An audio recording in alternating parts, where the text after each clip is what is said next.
Hi friends. जैसा कि friends आप जानते हैं 1909 के बाद 1919 और 1919 के बाद आप जानते हैं भारत शासन अधिनियम 1935 आता है। तो आज हम जो अध्ययन करेंगे 1935 भारत शासन अधिनियम। तो फ्रेंड्स याद रखिए, इसके पहले हमने पढ़ा था 1935 के पहले 1919 भारत क्लियर भारत सरकार अधिनियम, और 1919 में फ्रेंड्स यह बताया गया था कि प्रांतों में द्वैध शासन का विस्तार किया गया था। और उस स्पेशली कितने राज्यों में किया गया था, कितने प्रांतों में किया गया था, तो 8 राज्यों में। क्लियर। तो फ्रेंड्स याद रखिए, अब जैसा कि उसी 1919 के एक्ट के तहत मैंने क्या बताया था आपको कि जो द्वैध शासन प्रणाली है वह स्पेशली किसमें किया गया था, प्रांतों में किया गया था। लेकिन ये 1935 में या 1935 के भारत शासन अधिनियम में द्वैध शासन प्रणाली प्रांतों में खत्म करके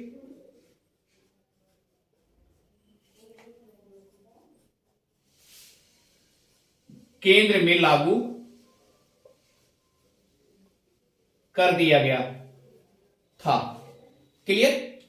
इतनी बात समझ आ गई होगी। अब फ्रेंड्स एक बात और सोचिए, इसमें मेन जो फैक्ट है आप इतना ध्यान दीजिएगा,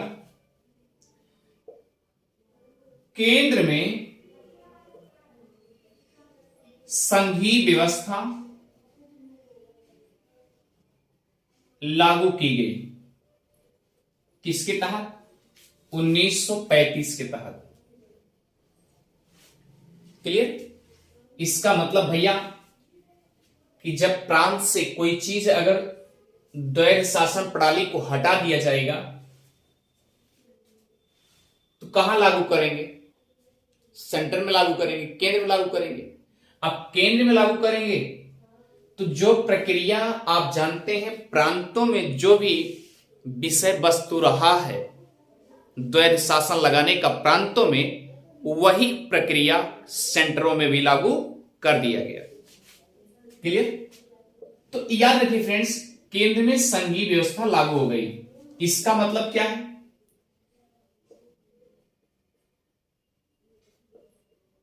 सबसे पहले केंद्र में द्वैध शासन लागू, यहां पर लिखेंगे प्रांतों का द्वैध शासन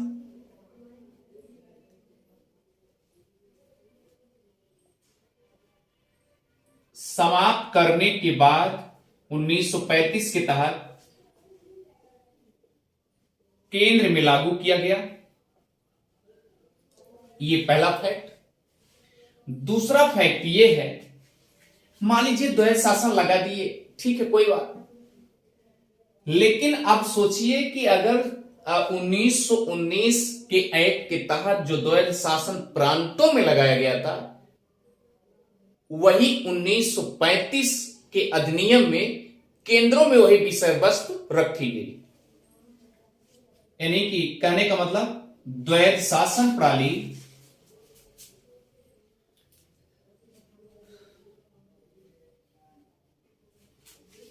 केंद्र में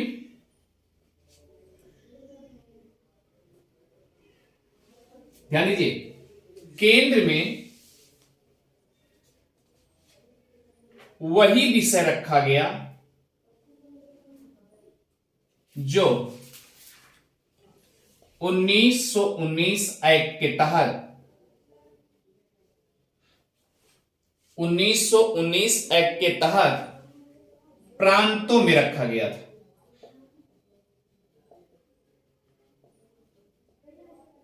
क्लियर? किस में रखा गया था? प्रांतों में। अब देखिए फ्रेंड्स, जैसा कि अब यहां पर आप समझिए कि 1919 के एक्ट के मतलब एक्ट में प्रांतों में जो रखा गया उसमें तो समझ में आया कितने प्रांतों में रखा गया, मैंने बता दिया कि 8 प्रांतों में रखा गया। लेकिन अब सेंटर में रखा जाएगा, सेंटर तो पूरे भारत का हो गया ना। क्लियर? सेंटर तो पूरे भारत का हो जाएगा। इसका मतलब भारत, पूरे भारत में क्या हो गया? सेंटर में हो गया। क्लियर हो गया? ये बात समझ गई। इसका मतलब क्या किया गया? 1935 में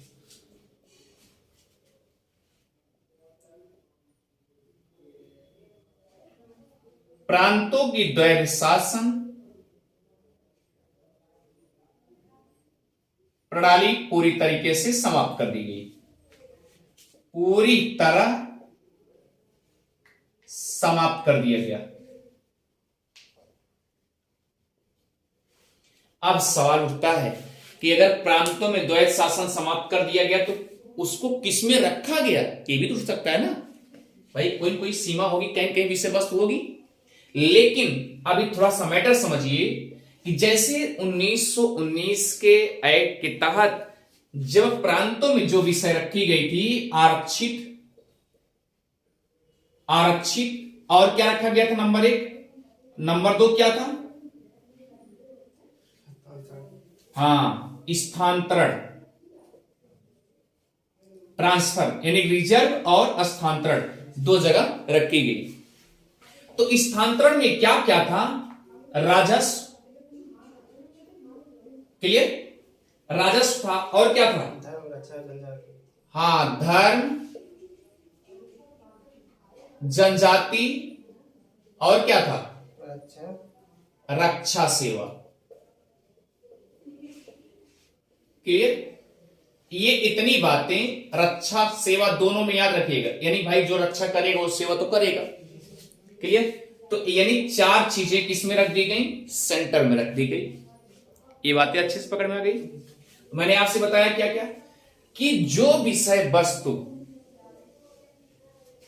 1919 के एक्ट के तहत प्रांतों में रखी गई वही प्रोग्रेस करके किसमें कर दिया गया? सेंटर में कर दिया गया। अब ध्यान दीजिए, इसके पहले भी 8 राज्यों में जो लागू हुआ था प्रांतों में 1919 के एक्ट के तहत, जो जो विषय वस्तु आरक्षित और स्थानांतरण में रखा गया था वही विषय वस्तु, याद रखना, आरक्षित और स्थानांतरण अब क्या हो गया? सेंटर में हो गया। इसका मतलब कि हो गया 1935 तहत प्रांतों में द्वैध शासन प्रणाली समाप्त हमेशा के लिए। क्लियर? तो फ्रेंड्स आगे चलते हैं, मिटा दें इसे। आगे देखिए,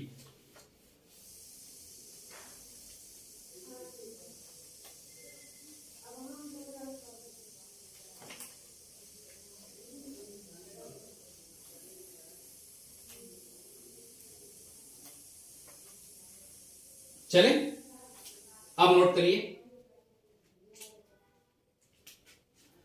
अब ये सोचिए, जब प्रांतों में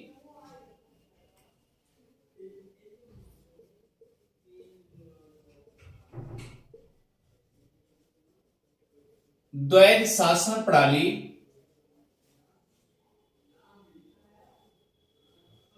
1935 में समाप्त कर दिया गया,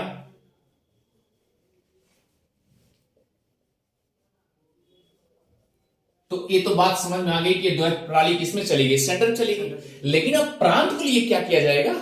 तो प्रांतों को स्वायत्तता मिल गई, स्वायत्तता मिल गई, यानी अब फ्री मर्जी हो गए कि भाई प्रांत जो है अब जो इच्छा करेगा अपना बनाएगा, सब कुछ नियम करेगा, विधि भी चला सकता है, कानून बना सकता है, स्वायत्तता मिल गई भाई, क्योंकि अब द्वैध शासन प्रणाली तो नहीं है, फ्री हो गया, फ्री। तो आगे देखिए, इसका मतलब कि द्वैध शासन प्रांतों में समाप्त होने के बाद उसको स्वायत्तता मिल गई, ये वर्ड आप हमेशा ध्यान दीजिएगा। अब सवाल उठता है, आगे देखिए, अगला है कि 1935 के तहत या भारत शासन अधिनियम के तहत, ध्यान दीजिएगा, चले, अखिल भारतीय, नोट कर लीजिएगा, अखिल भारतीय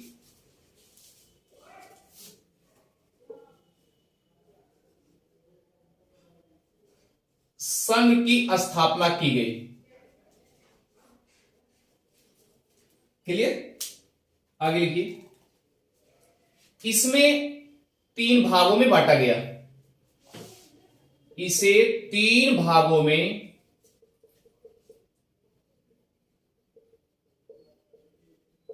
बांटा गया। नंबर 1, नोट कर लीजिएगा, ब्रिटिश प्रांत,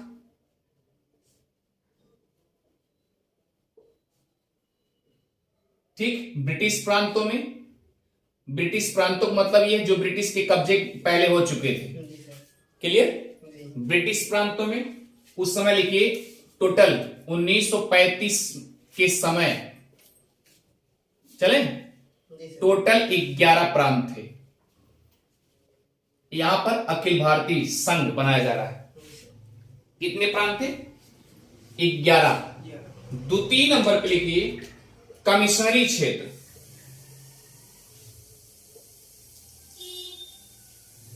कमिश्नरी क्षेत्र, नोट कर लीजिए, उस समय 6 क्षेत्र थे। क्लियर हो गया? और तीसरे नंबर पे नोट कर लीजिएगा, देसी रियासतें, देसी रियासतें, उस समय ये बताया गया, ये दोनों, चले, इधर देखिए, अखिल भारतीय में, इधर देखिए, ध्यान दीजिएगा, ये दोनों अखिल भारतीय संघ में ये दोनों अनिवार्य रूप से शामिल होंगे। यानी कि 1935 के भारत शासन अधिनियम के तहत, अधिनियम के तहत यह बताया गया कि जो ब्रिटिश प्रांत हैं, देखो इसमें अखिल भारतीय संघ की स्थापना की गई 1935 में, बात सत्य हो गए, तो इसका मतलब ब्रिटिश के द्वारा ही संघ बनाई जा रही है, ब्रिटिशर्स के द्वारा।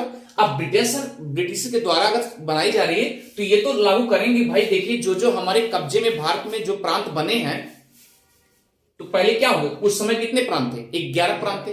उन्होंने कहा ठीक है, ये लोग इस अखिल भारतीय संघ में क्या करेंगे, जरूर रहेंगे, साथ अनिवार्य रूप से रहना है।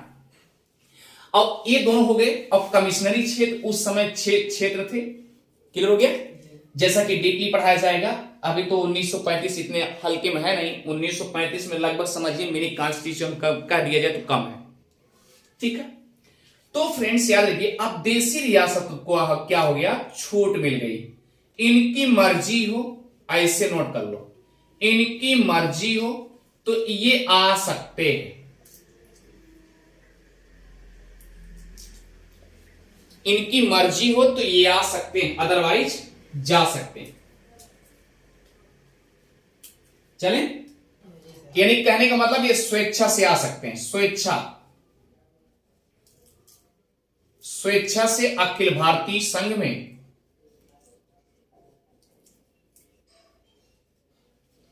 शामिल हो सकते हैं।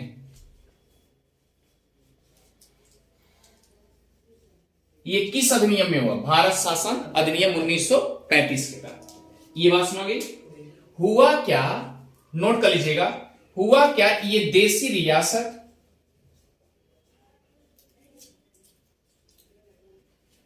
एक भी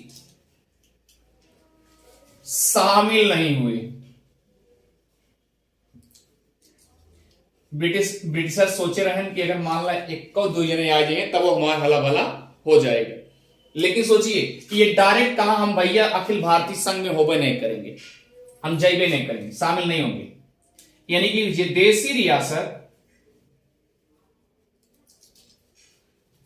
देसी रियासतों ने साफ तौर से मना कर दिया।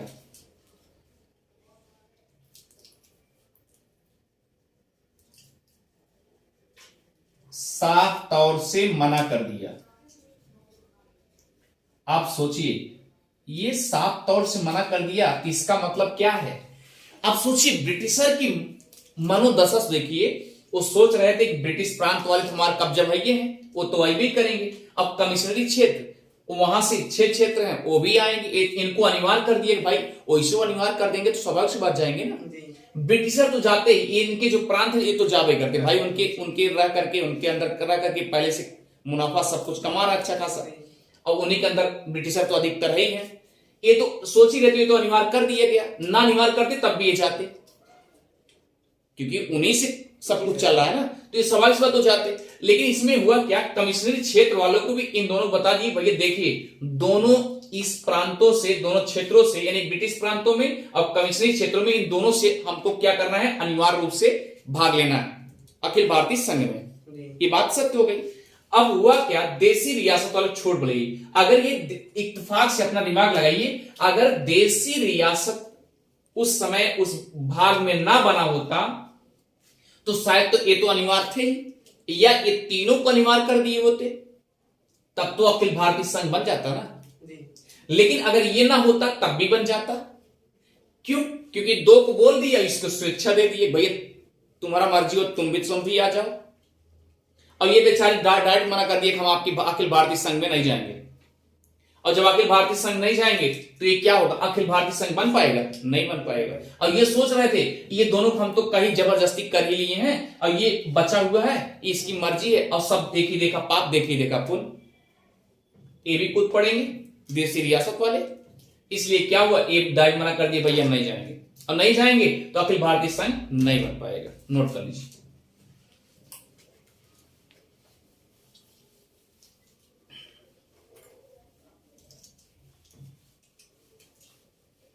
नोट कर लीजिए, अखिल भारतीय संघ देसी रियासत की वजह से नहीं बन पाया। अखिल भारतीय संघ देसी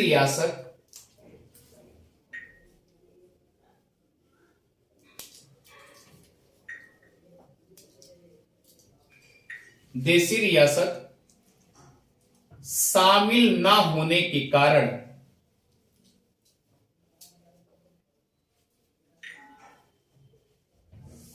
अखिल भारतीय संघ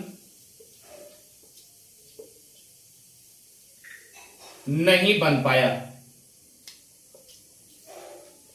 कितनी बात समझ गई? क्लियर? जैसा कि हमने बता दिया कि इसके पहले क्या नाम, जो प्रांतीय में द्वैत शासन थे, पूर्णतः 1935 में खत्म कर दिए गए। अब पूर्णतः अगर इसमें खत्म कर दिए गए तो सेंटर में ले दिया। अब जो प्रांत की जो द्वैत शासन प्रणाली थी, जो जो विषय वस्तु रखे गए वही इसमें रख दिए गए, देसी उसमें क्या सेंटर में रख दिए गए। ये बात पकड़ में आ गई। वही विषय वस्तु, आरक्षित विषय और स्थानांतरण विषय दोनों रख दिए। ये बात क्लियर हो गई। अब आगे चलिए, अगला फैक्ट क्या है, इसे नोट करते जाइएगा। चलिए, अब सवाल उठता है कि प्रांतों में, नोट करिएगा, प्रांतों में जो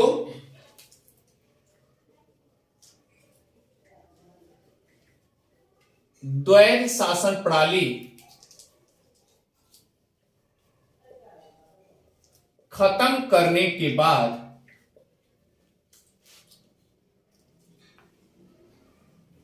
जो स्वायत्तता दी गई,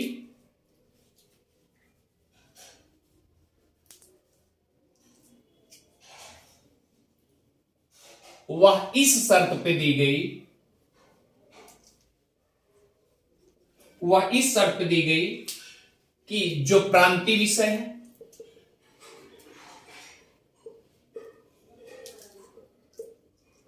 जो प्रांतीय विषय है, यानी प्रांतीय सरकार प्रांतीय सरकार विधि या कानून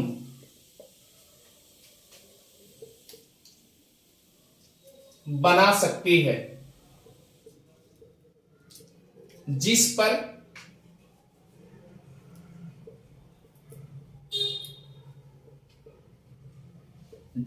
केंद्र का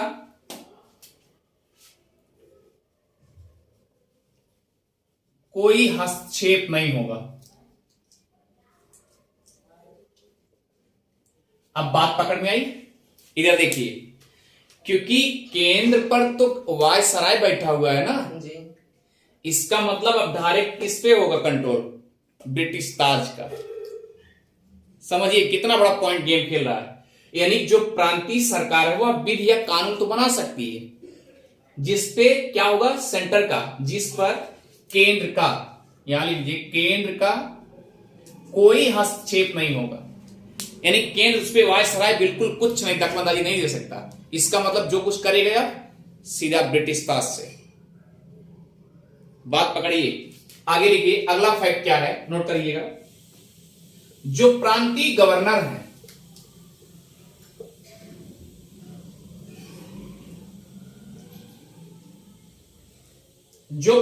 गवर्नर है वह वायसराय के अधीन नहीं रहेंगे। यही तो बात पहले बता दी, नहीं रहेंगे, बल्कि देखिए, अगर एक दिमाग लगाइए, अगर प्रांतीय गवर्नर, जैसे देखो गवर्नर जनरल अगर होता तो वायसराय होता हो जी। तो वायसराय के कब्जे में नहीं रहेंगे। यानी छोटे छोटे प्रांत जो थे उसके गवर्नर हैं, कह रहा है कि वायसराय के अधीन नहीं रहेगा, क्योंकि गवर्नर जनरल तो ही वायसराय है, उसके अधीन नहीं रहेंगे। क्लियर? तब किसके अधीन रहेंगे? बल्कि ब्रिटिश सरकार के प्रतिनिधित्व में काम करेंगे। सोचिए, प्रतिनिधि बन करके रहेंगे। लिखते नहीं है ब्लॉक प्रतिनिधि, ब्लॉक प्रमुख प्रतिनिधि, प्रधान प्रतिनिधि ना, सदस्य प्रतिनिधि, यानी उनके अंदर रह करके काम करेंगे। कौन करेंगे? कौन? ये प्रांतीय। क्लियर? प्रांत के लोग। इसका मतलब ब्रिटिश सरकार के प्रतिनिधि बन करके काम करेंगे। इसका मतलब यहां सेंटर से खत्म हो गया ना, ये बात समझ गई? काम करेंगे, इसका मतलब यहां पर वायसराय का मोहरा खत्म। ये बात समझ गई? अब आगे देखिए, इसी के आधार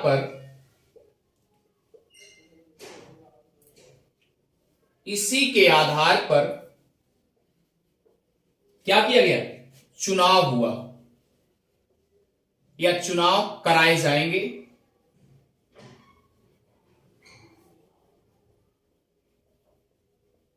चुनाव कराए जाएंगे, इतनी बात सुनाई। अब जब भैया अगर चुनाव कराए जाएंगे तो इसमें प्रांतीय सरकारों का गठन भी होगा, ये भी तो होता है ना। इससे क्या निकल जाता है? इसका मतलब बोलिए, प्रांतीय सरकारों का गठन होगा।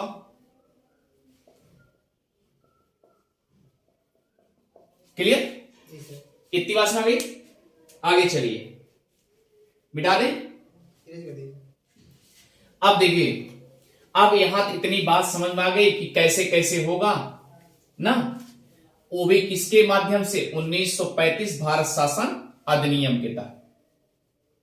जैसा कि आपने देखा था इसके पहले, इस साइमन कमीशन भी आया था, 1927 में भेजा गया, 28 में यहां पहुंचा भारत लेकर के अपना रिपोर्ट लेकर के, दस्तावेज ना, ले जाके ब्रिटिश में सौंपता है, ये है, ठीक, जांच के लिए भेजा गया। और 2 साल पहले क्यों आया था? क्योंकि उस समय भारत की स्थिति डावाडोल होने वाली थी। क्लियर? इसीलिए पहले 2 साल, कहीं ऐसा न हो पता चले 2 साल और निर्वाह करें, 29 में होने वाला था। 1919 के बाद 10 साल के लिए बोला गया था कि 10 साल बाद। इसका मतलब क्या होगा? 1929 में होना था, रिपोर्ट भेजी जाती, लेकिन 2 साल पहले क्यों भेज दिया गया? बस यही थी, भारत की स्थिति और गड़बड़ हो रही थी, तो कहीं लगत पता चले कि हमारा सब कुछ सत्व है, कुछ खत्म हो जाए, तो फटाफट जाओ जांच करो यार क्या लफड़ा बढ़ रहा है, इस तरीके से। तो अब नोट करिए जल्दी, लिखिए केंद्र और प्रांतों की शक्तियों का विभाजन।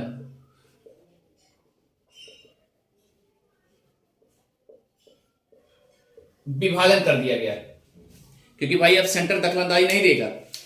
अब नोट करिए, इसमें 3 सूची बनाई गई, 3 सूची। नंबर 1 संघ सूची, दूसरा राज्य सूची और तीसरा है समवर्ती सूची। बाकी इसे डीपली पढ़ा जाएगा, क्यों? लिखिए संघ सूची में केंद्र के अंतर्गत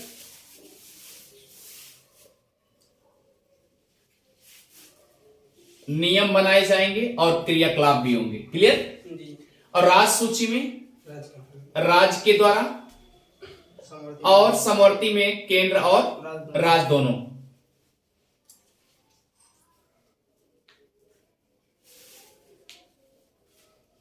केंद्र और राज्य के द्वारा दोनों मतलब।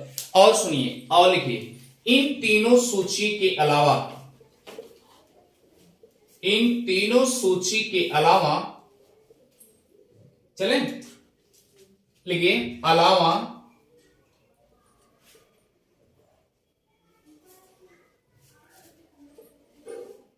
चलें एक अवशिष्ट सूची थी, अवशिष्ट सूची थी। चले अब सवाल उठता है अवशिष्ट सूची को कहां रखा गया, और ये 1935 के अकॉर्डिंग था, क्लियर? यानी 3 सूची, संघ सूची, राज्य सूची और समवर्ती सूची। तो केंद्र राज्य इसमें दोनों हो गए। अब इसमें तीनों सूची के अलावा एक सूची और रखी गई थी अवशिष्ट, यानी बचा खुचा मटेरियल, क्लियर?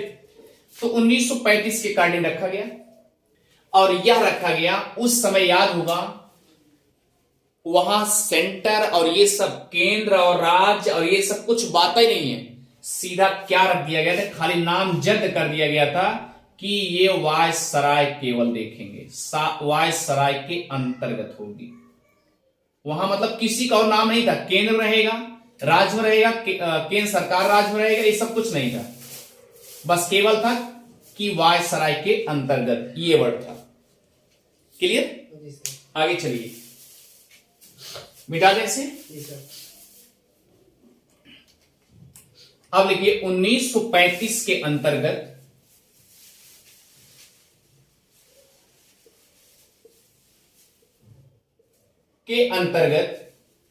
संघीय न्यायालय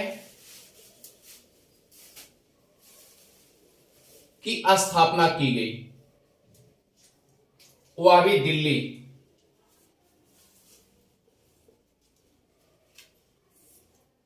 दिल्ली, क्लियर? जिसमें एक मुख्य न्यायाधीश,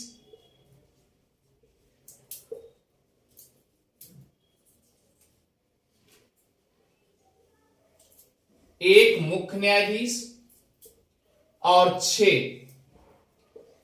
अन्य न्यायाधीश, चले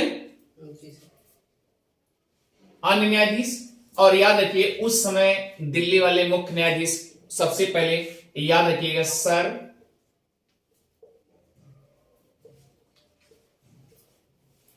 मॉरिस गोयर जी चयनित किए गए थे या नियुक्त हुए थे।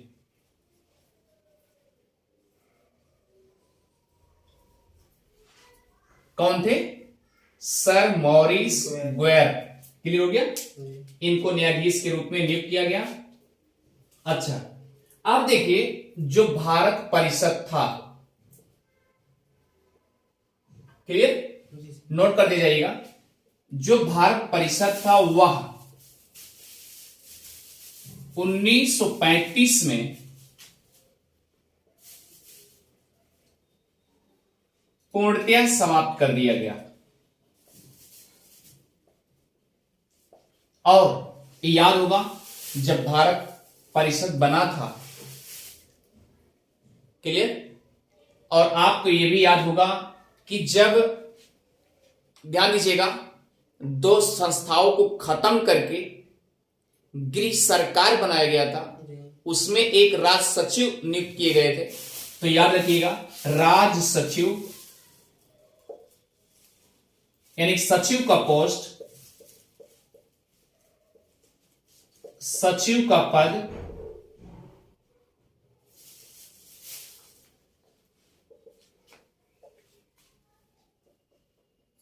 उन्नीस सौ 1935 के अधिनियम में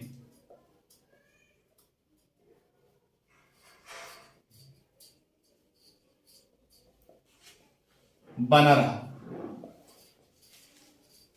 तो फ्रेंड्स, मुझे लगता है कि 1935 भारत शासन अधिनियम, जैसा कि एक छोटे टॉपिक्स में टू द पॉइंट आपको समझा दिया गया।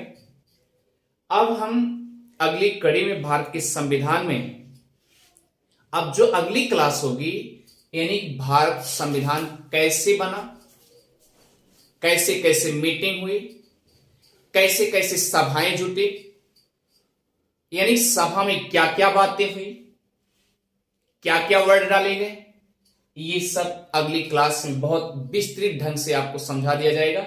लेकिन फ्रेंड्स, याद रखिएगा कि आप इतना जानते रहिए, जहां भी सभा बटुरेगी, और क्योंकि देखिए, अगर संविधान बनने के लिए अगर 2-4 लोग बैठक करेंगे, जहां भी बैठक होगी, तो एक की बात कब तक याद करेंगे लोग। इसलिए वो क्या करेंगे, भाई ऐसा है, सब अपनी अपनी मत कह दो। और जब अपनी अपनी सब मत कहेंगे तो वो क्या करेंगे, भैया नोट कर लो ना, भूल जाएगा, ये भी हो सकता है। इसलिए वो क्या होगा, जहां भी बैठक करके कुछ मीटिंग होकर के बनाया जाएगा, विधि विधान बनाया जाएगा, वह एक अपने आप में लिखित होगा, अपने आप में अलग मिसाल होगा। तो हमारा भारतीय संविधान एक लिखित संविधान है। इसका मतलब मीटिंग के दौर साथ जो भी हुआ, चाहे वह अधिवेशन के माध्यम से, चाहे 2-4 लोग बैठक मीटिंग में। तो फ्रेंड्स, याद रखिए, हमारा भारतीय संविधान लिखित संविधान। तो फ्रेंड्स, मिलते हैं नेक्स्ट क्लास में और बेहतर क्लास में। Thank you friends.